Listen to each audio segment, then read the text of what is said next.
جو فرعون کو معاف کرنے کے لیے تیار ہو تو وہ میرے آپ جیسے گناہ گاروں کو معاف کرنے کے لیے تیار ہوگا کہ نہیں ہوگا بھائی؟ اس لیے انسان کو چاہیے کہ کبھی بھی اللہ پاک کی رحمت سے مایوس نہ ہو، اپنے گناہوں کی وجہ سے اللہ کی رحمت سے مایوس نہ ہو، ہمیشہ پر امید رہے میرا مالک بڑا مہربان ہے، ہم توبہ کریں گے وہ معاف کرے گا۔ لیکن اس کا مطلب یہ نہیں ہے کہ وہ گناہوں پہ اور جری ہو جائے، یہ تو بے غیرتی کی بات ہے، یہ تو بے حیائی کی بات ہے کہ اللہ معاف کرنے کے لیے تیار ہے تو ہم بھی دھڑا دھڑ نافرمانیاں کرتے رہیں، یہ تو بے حیائی ہے۔ لیکن مایوسی بھی نہ ہو، ہمیشہ انسان اللہ کی رحمت سے پر امید رہے، میں اللہ سے توبہ کروں گا اللہ معاف کر دے گا۔ شیطان کا ایک بہت بڑا حربہ یہ بھی ہے کہ وہ گناہ بھی کرواتا ہے اور گناہ کروا کے مایوس بھی کر دیتا ہے، اب مجھ سے تو اتنا بڑا گناہ ہو گیا اب کیا ہوگا، چلو جی اب چھوڑ دو، بس نمازیں چھوڑ دو،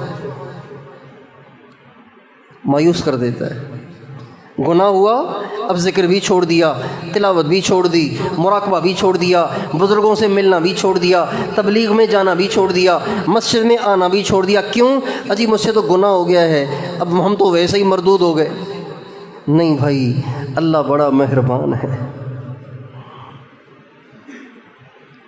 انسان گناہ کر کر کے تھک سکتا ہے، اللہ معاف کر کر کے کبھی نہیں تھکتے۔ دنیا کا کوئی گناہ گار ایسا نہیں ہے، کوئی گناہ گار ایسا نہیں ہے جو اللہ پاک کے دروازے پہ توبہ کرنے کے ارادے سے آئے اور اللہ اسے واپس کر دے، ایسا کوئی گناہ گار نہیں ہے۔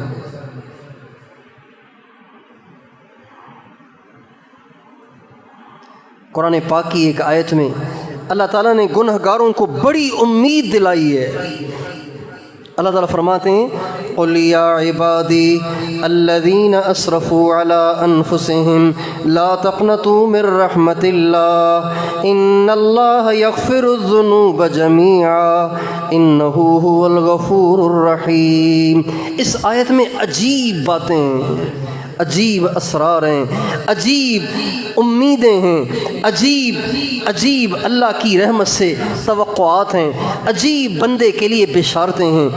اس آیت کو اللہ تعالیٰ نے شروع الگ لہجے سے کیا ہے اور بعد میں الگ لہجہ اختیار کر لیا ہے۔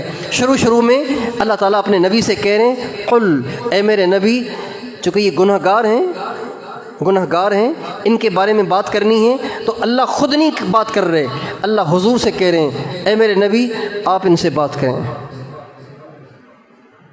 جیسے بیٹا نافرمان ہو جائے نا اور سمجھانے سے نہ سمجھے اور برائی میں بہت آگے بڑھ جائے تو باپ اپنی ماں سے کہتا ہے، باپ اپنی بیوی سے کہتا ہے اسے سمجھا یہ ٹھیک ہو جائے ورنہ میں اس کی پٹائی کر دوں گا، اس کو سمجھاؤ یہ سدھر جائے ورنہ ایسی ٹھکائی کروں گا یہ یاد رکھے گا۔ ایسے کہتا ہے نا، سمجھائے سے کہ سدھر جائے ورنہ پھر میں اٹھاؤں گا جوتا اور اٹھاؤں گا ڈنڈا اور کروں گا اس کو سیدھا۔ ماں سے کہتا ہے، اپنی بیوی سے کہتا ہے تو اسے سمجھا۔ اللہ کہہ رہے ہیں قل، اے میرے نبی آپ کہیں ان سے۔ تو ایسے لگ رہا ہے جیسے قل کہہ کر ایک دم اس کی رحمت کو جوش آ جاتا ہے، ایک دم اس کی رحمت کو جوش آتا ہے، اور وہ جو ہلکی سی ناراضگی قل کے لہجے میں محسوس ہوتی ہے ایک دم وہ دب جاتی ہے، اس کی رحمت غالب آ جاتی ہے، اور پھر اللہ تعالیٰ بجائے حضور کو بیچ میں واسطہ بنانے کے اللہ کہتے ہیں حضور آپ بیچ سے ہٹ جائیں، میں اپنے بندوں سے خود بات کرتا ہوں۔ پہلے فرما رہے ہیں قل آپ بات کریں، پھر فرما رہے ہیں یا عبادی اے میرے بندو، ایھا الزانون ایھا الکذابون ایھا المغتابون، یوں نہیں کہہ رہے او زانیوں، او شرابیوں، او غیبت کرنے والوں، او برائیاں کرنے والوں، او بدکاریاں کرنے والوں، یوں نہیں کہہ رہے یا عبادی جیسے ہو تو میرے ہی نا، ہو تو میرے ہی نا۔ باپ جب زیادہ ناراض ہوتا ہے نا تو نام لے کے کہتا ہے، میرے بچے کہہ کے نہیں پکارتا۔ دیکھ عبداللہ تو ٹھیک ہو جا، ورنہ ایسی پٹائی کروں گا کہ تو یاد رکھے گا۔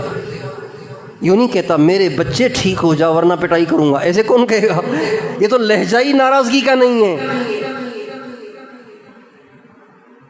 جب راضی ہوتا ہے تب کہتا ہے میرے بچے، میرے بیٹے، میرے دل کے ٹکڑے، میرے چاند۔ اللہ کہتے ہیں یا عبادی، اور یہ بھی اندازہ لگائیے کہ یہ خطاب کن سے ہے؟ یہ خطاب ولیوں سے نہیں ہے، قطبوں سے نہیں ہے، غوثوں سے نہیں ہے، ابدالوں سے نہیں ہے، علماء سے نہیں ہے، کن سے ہے؟ وہ آگے بتا رہے ہیں یا عبادی، اے میرے بندو تم جیسے کیسے ہو تو میرے ہی نا۔ کون؟ الذین اسرفوا علی انفسہم، وہ بندے جنہوں نے نافرمانیاں کر کر کے سارے بارڈر توڑ دیے ہیں، ساری حدیں کراس کر دی ہیں۔ اے میرے وہ بندو،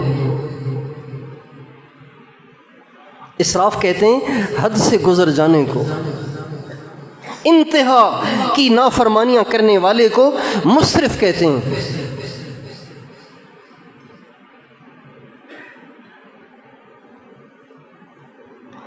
جنہوں نے نافرمانی کی انتہا کر دی ہے، اللہ ان سے کہہ رہے ہیں یا عبادی، جیسے کیسے ہو تو میرے ہی نا۔ لہٰذا لا تقنطوا من رحمت اللہ، اللہ کی رحمت سے نا امید نہ ہونا، اللہ کی رحمت سے نا امید نہ ہونا، اللہ کی رحمت سے امیدیں لگائے رکھنا۔ اللہ بڑا مہربان ہے۔ اچھا اللہ میاں، آپ کہہ رہے ہیں کہ رحمت سے امیدیں لگائے رکھنا، تو آپ ہمارے گناہوں کو معاف کر دیں گے؟ سارے معاف کریں گے؟ تھوڑے معاف کریں گے؟ چند معاف کریں گے؟ سارے معاف کریں گے؟ اللہ کہہ رہے ہیں ان اللہ یغفر الذنوب جمیعا، شک نہ کرنا تمہارا رب تمہارے سارے گناہوں کو معاف کر دے گا۔